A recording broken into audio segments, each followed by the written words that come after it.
Hello everyone, we are delighted to be here with a wonderful message about the love of God. I hope you will be enlightened to hear this message. Please like, subscribe, and share with your friends and relatives. What is love? The Holy Bible teaches us the love of God. God is love, John wrote in 1 John 4:8 and 4:16. Love is what God is. Love and God are virtually synonymous. Love is God's way of life. That love Satan or the world can never give us. This is a true biblical definition of love. Anything contrary to God and His nature of holiness and His thinking is not love. At best, it is a counterfeit of love. Here's another way to define love. The Holy Bible teaches us in 1 John 5:3 like this. For this is the love of God, that we keep His commandments, and His commandments are not grievous. God is love. So it makes sense that anything God commands is an expression of love. Jesus, the beloved Son of the Almighty God, gave His blueprint in the Holy Bible. The first blueprint is in Mark 12:30, which reads as under, "And you shall love the Lord your God with all your heart, with all your soul, with all your mind, and with all your strength." This is the first commandment. The second commandment is written in Mark 12:31. And the second, like it, is this: you shall love your neighbor as yourself. There is no other commandment greater than these. Many people think they know what love is, but unless you study the law, you don't. God's law is love. And so, it is also love for us to throw ourselves wholeheartedly into keeping those commandments. It is not love to begrudgingly keep them. The kind of love Apostle John is talking about includes how we feel in our heart of hearts toward the law of God. God's law is simply love. Herbert W. Armstrong wrote, "It is the perfect way of life. Every particle of human suffering, unhappiness, misery, and death has come solely from its transgression."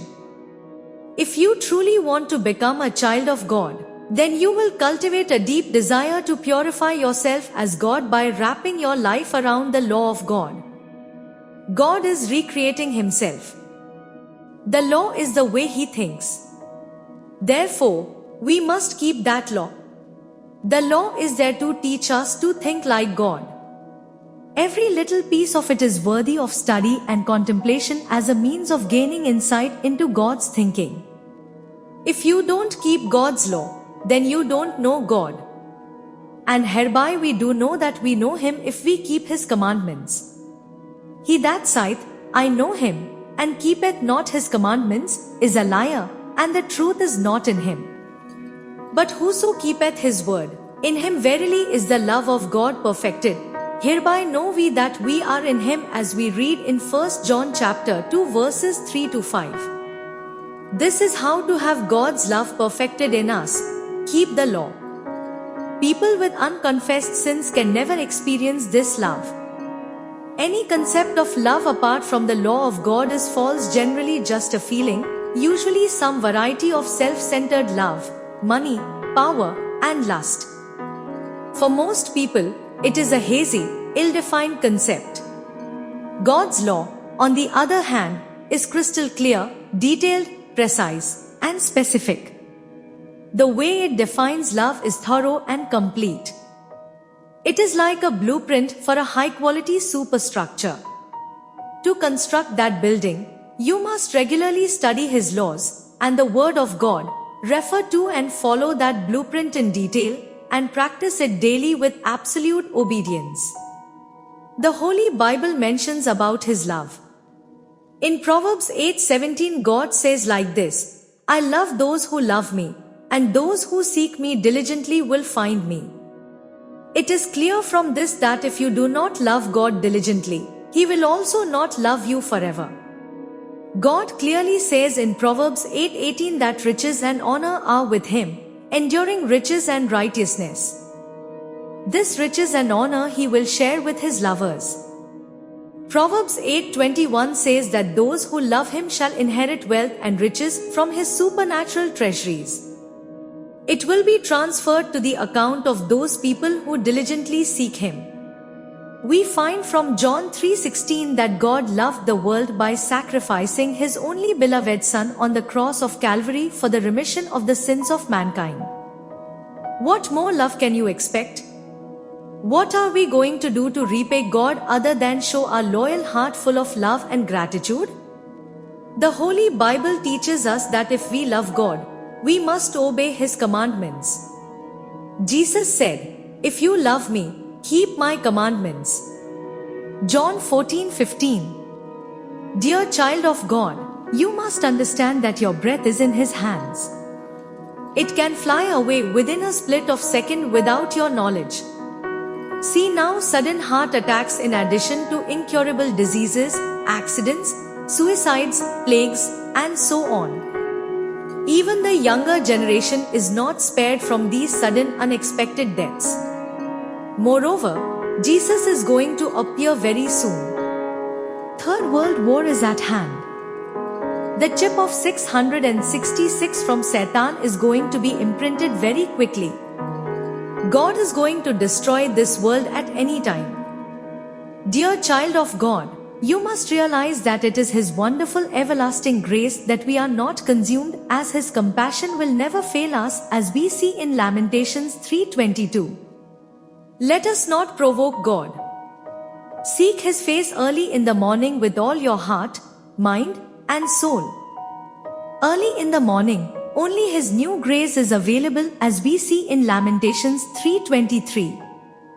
Moreover, clean manna without any impurity was made available to Jews in the wilderness only early in the morning time. Tell your loving master early in the morning, "You are my beloved and I am yours." Songs of Solomon 2:16.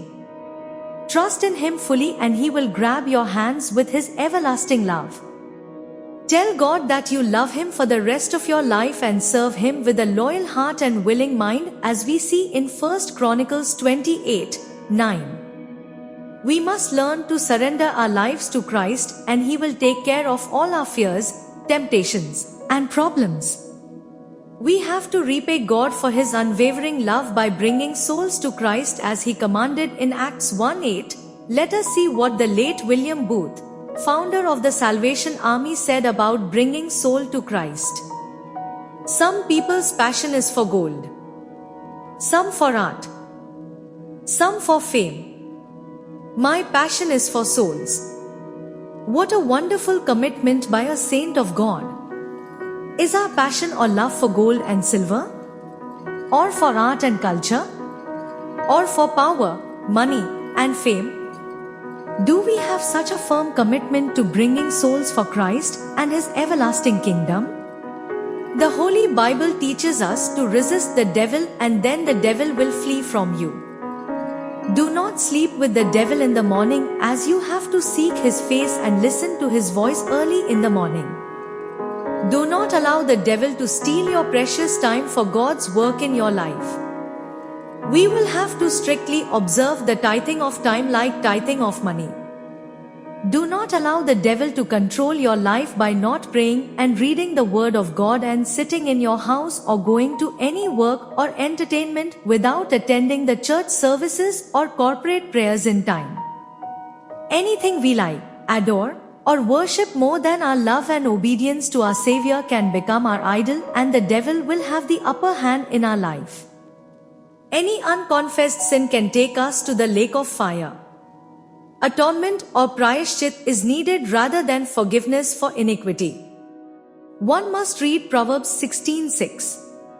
In mercy and truth, atonement is provided for iniquity, and by the fear of the Lord one departs from evil. The same thing one can see in the Bhagavad Gita of the Hindu religion. 1 John 4:18 says that there is no fear in love, but perfect love casts out fear. Dear child of God, we truly have nothing to fear if we rest in the love of Christ, our Savior. The ultimate punishment for fear is separation from God and no entry into the heavenly places which our loving Heavenly Father is preparing for righteous people. God told Joshua in Joshua 1:7 that he should be strong and courageous, and be careful to obey all the law my servant Moses gave you. Do not turn from it to the right and the left, that you may be successful wherever you go. Like Joshua, one should declare that I am strong and courageous because my God is with me wherever I go. So as children of God, we must come out of sluggishness, laziness, carelessness, inaction, lies, deceitfulness, inaction, sinful character, or curse to enter into His holy place. Just read Jeremiah 48:10 and Psalms 15. James 4:17 teaches us to resist the devil and then the devil will flee from us. The devil will have no legal hold over you and your family no matter how long you and your family might have been manipulated by the kingdom of darkness for years together. Praising, adoring, and worshipping our loving Master for all the good things done or to be done in our life is needed in the New Testament against sacrifices of animals in the Old Testament. Read Psalms 116:17, Psalms 103, 1-3, and 1 Thessalonians 5:15-18. May God bless us all from the throne of His wisdom and understanding. Let His everlasting love draw us closer to His glorious presence. Please do not hesitate to comment, like, subscribe and share with your friends and relatives. God will bless you too definitely if somebody is drawn to Christ or made closer to Him with this message. Thank you. Kindly subscribe to our videos and like it so that we may come with videos of high quality materials which will benefit everyone. We pray that God bless you all with good health and mental peace and happiness in the coming days. Thank you.